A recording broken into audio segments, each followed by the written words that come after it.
धनबाद के पंचेत से संवाददाता विकास गांगुली की एक रिपोर्ट। ग्रामीण विकास विभाग द्वारा महिलाओं के सम्मान के लिए बना हुआ समूह इन दिनों पंचायत में काफी चर्चा में आया हुआ है। दरअसल धनबाद जिला अंतर्गत ग्यारकुंड प्रखंड का एक मामला है, जहां रीना देवी नामक महिला लगातार 1.5 वर्षों तक पूरे निष्ठा के साथ लायक डी बैंक ऑफ इंडिया कार्यालय में बैंक सखी के रूप में तैनात रही। अपने कार्यों के निष्ठापूर्वक निर्वहन के वजह से वह काम के दौरान अपने सीनियर से किसी बात पर छोटी सी कहासुनी हो गई, जिसके बाद वहां बखेड़ा खड़ा हो गया। क्या हुआ आपके साथ में? मेरा नाम है रीना यादव और हम लाइट की बैंक सखी हूँ और मुझे साजिश के तहत मुझे बैंक सखी से हटाया गया। ये हटाने का मकसद ये रीता जो हमारे PRP है उसी ने मतलब साजिश के तहत हटाए गए, जो कि हम 70 समूह मतलब जोड़े थे और 70 समूह में 50 समूह को लोन भी दिलवा चुके हैं और हम आगे बढ़ रहे थे, लेकिन उनको अपनी कुछ निजी दुश्मनी के कारण से मुझे हटा दिया गया। और हम जांच के लिए बार बार अपना आवेदन दे रही हूँ, 2 बार जिला में दी हूँ, 2-4 बार यहाँ ब्लॉक में भी अपना दी हूँ, लेकिन हमारी जांच भी नहीं हुई। और इस मतलब कारण से हम मतलब अपने को सभी मतलब गुहार लगा रहे कि हमारा पहले जांच हो जाना चाहिए, उसके बाद मतलब ये एग्ज़ाम लिया जाए बैंक सखी का। लेकिन उसने मतलब बिना जांच किए हुए और 3 तारीख को वो बैंक सखी का एग्ज़ाम लेने के लिए वो निकाल दिए नोटिस। नोटिस कौन निकाला है? नोटिस निकाले हैं 2 तारीख को ही, जो कि हम 2 तारीख को अपना धरना के लिए देने के लिए आवेदन दिए थे CO को और BDO साहब को। नोटिस कौन निकाला है? और रमेश मंडल। कौन है रमेश मंडल? जैसलपीएस के है, ये ग्यारकुंड ब्लॉक का प्रोग्राम मास्टर जो हम लोग को देखरेख करने के लिए। अभी आप क्या चाहते हैं? अभी हम यही चाहते हैं कि पहले हमारी जांच हो जाए, उसके बाद बहाली हो। अभी एग्ज़ाम बहाली को टाला जाए। ठीक है, धन्यवाद।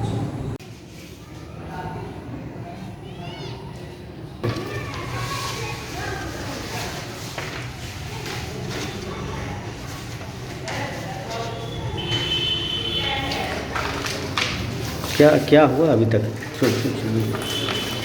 अब तक का पूरा प्रोसेस क्या अब तक क्या हुआ है, क्या समस्या? मैंने प्रखंड कार्यक्रम प्रबंधक को 2 तारीख को आवेदन दिया था पुनः विचार हेतु पर कि ये महिला जो है हमें भी प्रतिलिपि आवेदन दी थी रीना यादव कि हमारे साथ गलत हुआ है। तो हमने उनको आवेदन दिया कि पुनः विचार हेतु पर कि मतलब थोड़ा सा इलाज जाए। फिर हमने 16 तारीख को आवेदन दिया, जिला कार्यक्रम प्रबंधक के नाम से महिला लिखी थी, प्रतिलिपि हमें प्राप्त हुआ। तो फिर हमने लिखा कि थोड़ा बैंक बहाली पर विचार रखा जाए, क्योंकि उसमें साफ महिलाओं द्वारा हस्ताक्षर करके लिखा गया था कि रीता देवी के द्वारा PRP के द्वारा रीना यादव को साजिश के तहत हटाया गया है। और फिर 31 तारीख को BDO सर को महिला ने आवेदन दी है कि मतलब हम धरना 6 को देंगे, जिसका प्रतिलिपि जो है CO मैडम, SDO ऑफिस, उपायुक्त, निरसा विधायिका, गल्फरबाड़ी OP सबको प्रतिलिपि दी है। लेकिन इसी बीच में रमेश मंडल जी ने 1 तारीख को सूचना निकाल दी कि 3 तारीख को एग्ज़ाम लेंगे, जिससे साफ पता चलता है कि कहीं ना कहीं ये मामला में कुछ कमियां हैं। क्योंकि 6 तारीख को धरना था, शांतिपूर्वक धरना था, उसमें समूह की महिलाएं, ग्रामीण और जनप्रतिनिधि देते। 2 बार महिला ने आवेदन दिया जिला प्रबंधक को, लेकिन जांच नहीं हुआ। मैंने भी 2 बार आवेदन दिया प्रखंड प्रबंधन कार्यक्रम को, लेकिन फिर भी उसमें भी जांच नहीं हुआ, क्योंकि ये पता ही नहीं चल रहा है कि क्या बात है। जिसमें BPM द्वारा जो रवैया है महिलाओं के प्रति भी सही नहीं है। और हम भी भेंट किए थे कि जनप्रतिनिधि होने के नाते उनका व्यवहार जो था हमारे साथ भी खराब था। सबसे बड़ा बात है कि वो हर हाल में रीना यादव को बैंक सखी पद पर बहाल होना देना नहीं चाहते। इससे साफ पता चलता है कि एकदम मतलब वो अपने प्रतिष्ठा इस पर लगा दिए हैं। सबसे बड़ी बात है कि अगर एक बार जांच हो जाता, फिर वो एग्ज़ाम लेते या बहाली करते, उससे हमें कोई खेद नहीं था। लेकिन अगर एक बार जांच हो जाता, जिससे महिला को भी न्याय मिल जाता और जनता में भी एक अच्छा मैसेज जाता कि नहीं, सही में जांच किया गया है।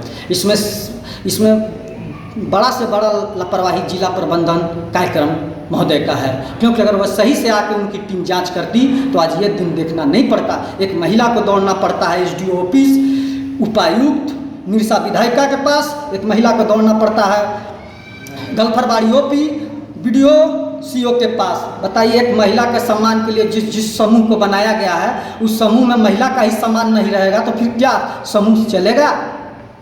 ये समूह जिस तरह से एक मौका देना चाहिए, अगर कुछ थोड़ा मोड़ा कमियां भी है तो आपस में बैठाकर उसको सुलह कराकर दूर करना चाहिए। लेकिन एक छोटी सी गलती को इतना बड़ा विवाद दिखाकर बताया जा रहा है कि कुछ कहा नहीं जाए। हम आपके माध्यम से यह बताना चाहते हैं कि ये सरासर गलत है। जिस तरह से 3 तारीख को एग्ज़ाम लिया जा रहा है ये पूरी तरह सही नहीं है। हम इसके बाद खुद मुख्यमंत्री महोदय जी से भी मिलने जाएंगे इस मैटर पर, क्योंकि रमेश मंडल द्वारा जो व्यवहार है एकदम अमर्यादित है जनप्रतिनिधियों के साथ और महिलाओं के साथ भी। धन्यवाद। वित्तीय अनियमितता वो जो उनका मानदेय होता है उसमें भी जो है वो गलत अध्यक्ष सचिव कोषाध्यक्ष का जो सिग्नेचर होता है वो गलत सिग्नेचर करके वो पैसा हमारे प्रखंड में दे देते थे और उनका अनुशंसा के गलत तरह का अनुशंसा से उनका पैसा मिल जाता था। और इतना ही नहीं, जो हमारे जो कैडर क्लस्टर लेवल के जो हमारे स्टाफ हैं उनके साथ भी अभद्र व्यवहार किए, उनके साथ मैंने एक गाली गलौज टाइप का किए।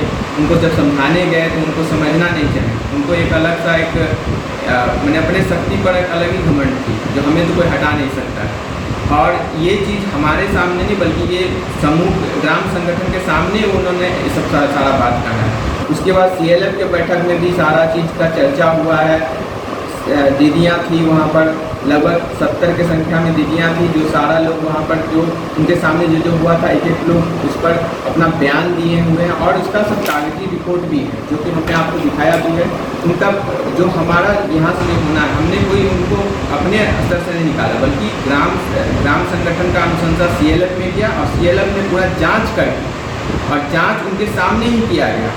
जो रीना यादव है उनके सामने किया गया, रीना यादव भी उपस्थित थी जिनका सिग्नेचर भी यहाँ पर, और वो सारा होने के बाद वो हम भी उस दिन उपस्थित थे और मेरा भी इसमें हस्ताक्षर है। और मेरे पास जब आया उनका हटाने के लिए तो मैंने उस पर आगे कार्रवाई किया।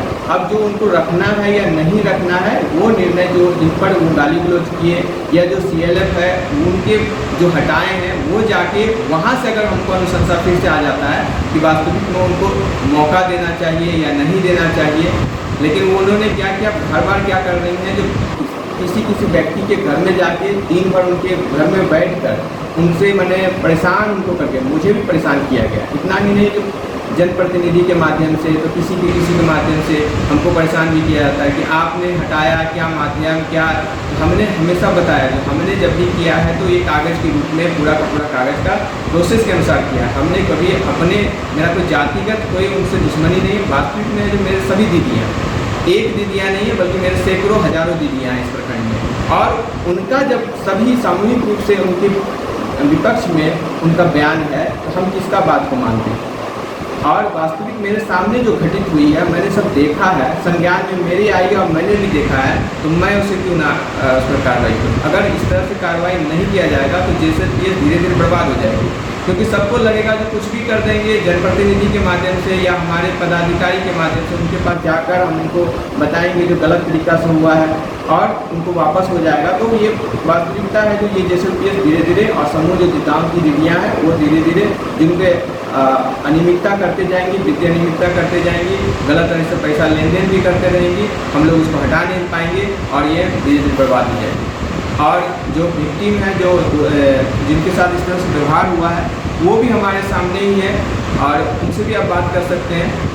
वास्तविकता है कि हम लोगों ने देखा है उस चीज़ को, उनका पहले का रवैया और आज की रवैया। पहले जैसा वो बात करते थे, आज उन्हें जब हटाया गया, जब से दीदियाँ ने जब उन पर कार्रवाई की है तब हो गया जो नॉर्मल हो गई है। तो अब तक में हमको अंतर में हमको समझ में आ रहा है, अगर हम नहीं अभी हटाते हैं तो वास्तविक में फिर से इस तरह का दोबारा घटना घटित होगा और JSLPS में हम लोग कुछ नहीं करेंगे। रीना दीदी का कहना था कि सर धरना का जो सो लेटर BDO साहब को दिए हैं और इसके बाद ही जो साहब हड़बड़ी में आकर जो इस बहाली को कर रहे हैं। देखिए हमने जो वैकेंसी निकाला है लगभग पिछले माह में हमने इसका निकाला है, प्रोसेस किया है। पिछले माह में हम लोगों ने 20 से 25 दिन बाद उसके प्रोसेस करने के बाद जब उनका सारा नाम आ गया, शॉर्ट लिस्टिंग हुई है, तब जाके हमने उनका वैकेंसी के लिए हमने डेट दिया। ऐसा कुछ नहीं है। अब इल्ज़ाम तो कुछ भी लगाया जा सकता है, इल्ज़ाम तो किसी, लेकिन जो कागज़ कहती है उस पर तो विचार किया जाएगा। जब ये तो हम लोग नोटिस बोर्ड में टांग देते हैं, हम लोग ग्राम संगठन और CLF में इसका चर्चा हुआ है, और सीधा हमने किसी का वैकेंसी फिर से जो दोबारा आना है अपने सर से लिया नहीं है, वो ग्राम संगठन और CLF के अनुशंसा के बाद ही हम यहाँ पर आता है, जो कि आप कागज़ में भी देखना चाहते तो देख सकते हैं। इल्ज़ाम तो हमेशा लगता है, जब भी कुछ अच्छा काम करने जाइएगा इल्ज़ाम लगेगा। धन्यवाद सर। और डुमरकुंडा क्लस्टर में IPRP के पद पे काम करती हूँ, और मेरा क्लस्टर में रीना देवी को बैंक ऑफ इंडिया से बैंक सखी के पद से इसलिए हटाया गया क्योंकि डुमरकुंडा आजीविका महिला ग्राम संगठन से 50,000 रुपया माँ दुर्गा आजीविका सखी मंडल को ट्रांसफ़र करना था, जो कि वो अपना खाता में ट्रांसफ़र की, और वो जो ट्रांसफ़र की उसके बाद फिर हम उसको समझाएं तो वो मेरा बात को नहीं मानी, और नहीं मानी। उसके बाद फिर हम विशेष बैठक भी रखें, और विशेष बैठक के दौरान हम उसको फिर से दोबारा समझाएं। फिर उसमें से सखी मंडल की दीदियाँ भी उपस्थित हुई थी और बाकी पंचायत की भी दीदी आई हुई थी, और फिर हम समझाएं, लेकिन वो बात को फिर से बैठक के दौरान भी बोली कि हम आपका बात को क्यों माने, और फिर वो गाली गलौज भी मेरे साथ करने लगी, और फिर हमको धमकियाँ भी देने लगी कि हमको कौन हटाता है, हम देखते हैं, और ये भी बोली कि अगर हम हट जाएंगे तो क्या आप इस क्लस्टर में टिक पाइएगा। इस तरह से गलत व्यवहार भी हमसे अपशब्द बोली, और उपस्थित हुई दीदिया से भी बोला गया, समझाया गया, पर उनका भी कहना नहीं मानी, और इसके लिए फिर ग्राम संगठन से प्रस्ताव पारित करके CLF को दिया गया, और CLF से भी आपका 9 तारीख को EC2 का EC1 का बैठक किया गया, जिसमें से आपका चार पंचायत की दीदी उपस्थित हुई, लगभग 65-70 दीदी उपस्थित हुई थी उसमें, और उसमें से हमारे प्रखंड के PPM सर भी उपस्थित हुए थे, जिसमें से सभी से बारी बारी से पूछताछ भी किया गया कि विशेष बैठक 26 तारीख को जो किया गया था डुमरकुंडा आजीविका महिला ग्राम संगठन में, तो उसमें से क्या क्या हुआ था, और उपस्थित हुई दीदियों ने बारी बारी से भी बताई कि जो वहाँ पे हुआ था कि बैंक सखी के द्वारा पैसा निकासी किया गया था, उसमें से PRP भी दीदी समझाई लेकिन नहीं समझी, फिर उपस्थित हुए दीदी भी समझाई लेकिन नहीं समझी। इसके द्वारा जांच करने के बाद फिर उपस्थित हुए सभी सदस्य ने निर्णय ली कि इस तरह की दीदी को अगर हमारे क्लस्टर में रखते हैं तो आगे भी चल के गलतियाँ हो जाएगी। इसके लिए क्लस्टर को सुधारने के लिए इस दीदी को बैंक सखी के पद से हटाया जाए। धन्यवाद।